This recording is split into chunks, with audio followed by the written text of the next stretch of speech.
régionales et départementales devaient se tenir au mois de mars, ce qui veut dire qu'elles ont déjà été reportées par une loi qui a été votée par le Parlement.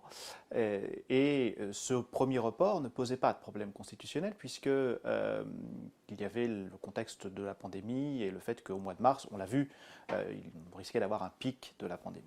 Maintenant, il s'agit de voter un nouveau report, sans d'ailleurs préciser exactement à quelle date est-ce que les élections seraient reportées. Est-ce que ce serait l'automne? Est-ce que ce serait après l'élection présidentielle?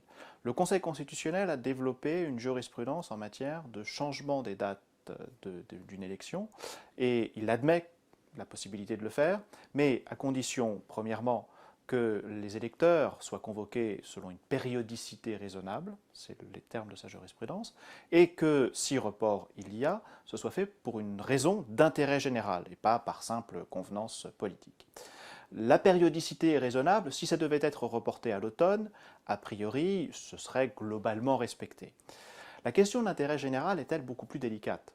Parce que on est là presque à la veille du scrutin, il doit se tenir dans un tout petit peu plus de 2 mois, et on voit qu'à l'approche de l'été, le développement de la politique vaccinale fait que on ne sera peut-être plus dans ce contexte épidémique, ou en tout cas que l'épidémie pourra être maîtrisée, et par conséquent, l'interrogation se pose vraiment, il y a un véritable risque d'inconstitutionnalité de ce nouveau report.